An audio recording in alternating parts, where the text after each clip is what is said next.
안녕하십니까. 내추럴 보디빌딩학과 총장 기토일입니다. 오늘은 본인의 몸이 좋아지는지 체크하는 방법에 대해서 살펴보겠습니다. 몸이 좋아지는지 체크하는 것은 중요합니다. 왜냐하면 우리는 몸이 좋아지기 위해서 운동을 하기 때문입니다. 운동을 하는데 몸이 안 좋아진다? 그러면 지금까지의 운동은 훈련이 아닌 노동이었을 것입니다. 본인의 몸이 좋아지는지 체크하는 것은 쉽습니다. 딱 8개만 있으면 됩니다. 그러기 앞서 체크하면 안 되는 3가지부터 빠르게 살펴보겠습니다. 첫 번째, 인바디를 믿는 행위. 인바디는 믿을 만한 결과가 절대 아닙니다. 지금 올라가서 체크를 하고 물을 2리터 먹고 난 후 측정해보세요. 분명 똑같은 날에 체크를 하는 것이지만 결과는 다를 것입니다. 두 번째, 칼로리 측정기를 믿는 행위. 요즘 스마트워치를 착용하고 이를 통해 소비 칼로리를 확인하기도 합니다. 하지만 이도 정확하지 않기에 추천하지 않습니다. 굳이 칼로리 측정기로 소모 칼로리를 체크할 필요도 없고요.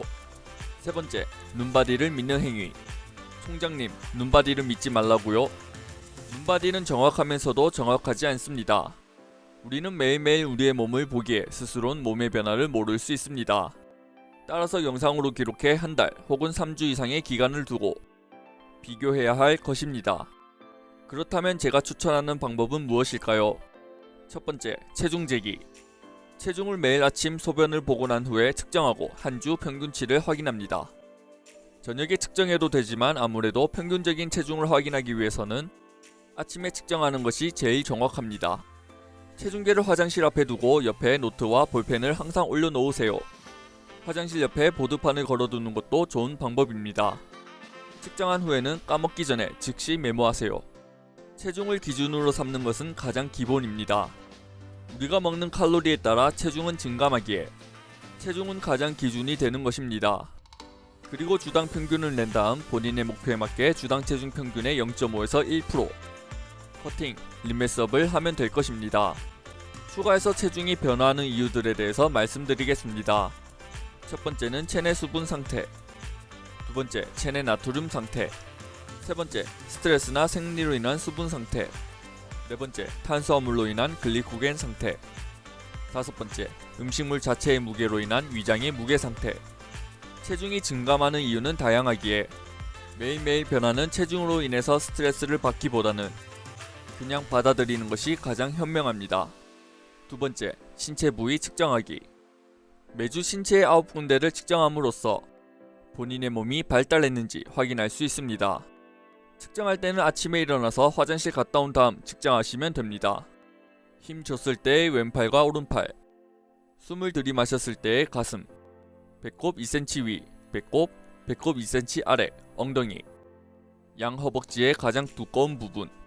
측정 시 파트너의 도움 없이 혼자서 측정하는 것이 좋습니다. 왜냐하면 파트너가 없다면 그날은 측정하지 못하게 될 수 있기 때문입니다. 또한 자동으로 측정해주는 줄자를 사용하시면 좋습니다. 이 줄자를 사용하면 측정하기가 쉽고 측정시 값은 오차가 적을 것입니다. 가슴을 측정할 때는 젖꼭지 라인을 측정하셔야 합니다. 그리고 숨을 크게 들이마시고 참은 상태에서 측정해야 합니다. 이때 광배를 구부리거나 가슴을 구부린 상태에서 측정하시면 안됩니다. 다리를 측정하실 때는 일어서서 힘을 준 상태에서 가장 큰 부위를 측정해야 합니다. 팔을 측정할 때는 팔을 구부린 다음 힘을 줘 마찬가지로 가장 두꺼운 부분을 측정해야 합니다. 배를 측정할 때 2cm가 애매하다면 손가락 마디를 기준으로 위아래를 측정해 주시면 됩니다. 줄자의 경우에는 마이오 테이프나 올비 테이프를 검색해서 주문하시면 될 것입니다. 줄자를 이용해서 몸이 발전하고 있는지 체크하는 것은 좋은 방법입니다. 왜냐하면 목표에 따라 본인이 발전했는지 곧바로 볼 수 있기 때문입니다. 다이어트 중이라면 배의 둘레가 눈에 띌 정도로 줄어들 것이고 림매스업을 하고 있다면 팔다리의 둘레는 눈에 띌 정도로 증가할 것입니다. 세 번째, 매달 사진 찍기. 똑같은 장소에서 같은 조명, 카메라, 각도, 포즈를 동영상으로 촬영하세요. 마찬가지로 다른 누군가에게 부탁해서 찍는 것은 비추합니다. 왜냐하면 그 사람이 없으면 동영상을 못 찍기 때문입니다. 개인적인 경험상 화장실에서 찍는 것이 가장 효과적이었습니다. 그리고 동영상으로 촬영해 보디빌딩 규정 포즈를 찍고 스크린샷으로 정리해 두시면 됩니다. 사진을 찍을 땐 배를 억지로 내밀거나 하는 등의 자세는 자제하길 바랍니다. 우리의 목표는 다이내믹한 비포 애프터가 아닌 몸이 좋아졌냐 안 좋아졌냐를 보는 것이기 때문입니다. 제가 사진을 찍으라고 하는 이유는 간단합니다. 한 달 한 달 변화를 지켜보면 동기부여가 확실해지기 때문입니다. 매주 본다면 아무래도 별 차이가 안 날 수 있기에 시간의 텀을 두고 사진을 본다면 몸의 변화를 볼 수 있을 것입니다. 그리고 사진을 찍을 때는 전면만 사진을 찍는 것이 아니라 후면부도 꼭 찍을 것을 권합니다. 네 번째, 매크로 평가하기. 본인이 해야 하는 매크로를 평가하는 것입니다. 7일 내내 매크로를 잘 지켰다면 100%를, 본인이 먹어야 하는 매크로보다 오버했을 경우에는 110%를, 반대로 낮게 먹었다면 95%를 입력하는 것입니다. 예를 들어 여러분들이 먹어야 하는 탄단지가 230, 180, 45g이라면 하루 총 섭취 칼로리는 2045일 것이고 한 주 총 섭취 칼로리는 14315일 것입니다. 만약 여러분들이 16000칼로리를 먹었다. 그러면 16000 나누기 14315 곱하기 100, 111%를 입력하시면 됩니다. 만약 12000을 드셨다면 12000 나누기 14315 곱하기 100, 83%를 입력하시면 됩니다. 이 방법을 쓰는 이유도 간단합니다. 결국 여러분들이 아무리 식단을 꾸준히 한다고 해도 완벽하게 식단을 100% 유지하긴 어렵습니다. 따라서 데이터를 보고 매크로가 잘 지켜졌는지 확인한 다음 이 매크로를 유지할지 줄일지 늘릴지를 결정하는 것입니다. 퍼센테이지로 매주 총 섭취 칼로리를 설정한다면 여러분들은 한 주 동안 오버했거나 낮았던 칼로리를 보면서 자기 반성을 할 수도 스스로 보상을 줄 수도 있습니다. 다섯 번째, 훈련 평가하기. 식단과 마찬가지로 훈련을 평가해야 합니다. 만약 주 4일을 운동하는데 그 주에 3번밖에 운동을 못했다. 그러면 75%를 입력하시면 됩니다. 개인적인 일이 있으면 훈련을 스킵하는 날도 생길 수 있습니다. 훈련 체크는 여러분들이 운동을 잘 했는지나 점진적 과부하를 이뤘는지를 체크하는 것이 아닙니다. 단지 운동을 했냐 안 했냐를 보여줄 뿐입니다. 여러분들이 꾸준히 운동을 하지 않는다면 몸이 더 좋아지긴 힘들 것입니다. 주 5일 훈련 4주간 100% 진행. 아마 수치로 여러분들이 직접 스케줄표를 보고 완성시킨다면 그 성취감은 말로 표현할 수 없을 것입니다. 만약 이 수치가 85% 이하라면 100%를 찍기 위해서 노력해야 할 것입니다.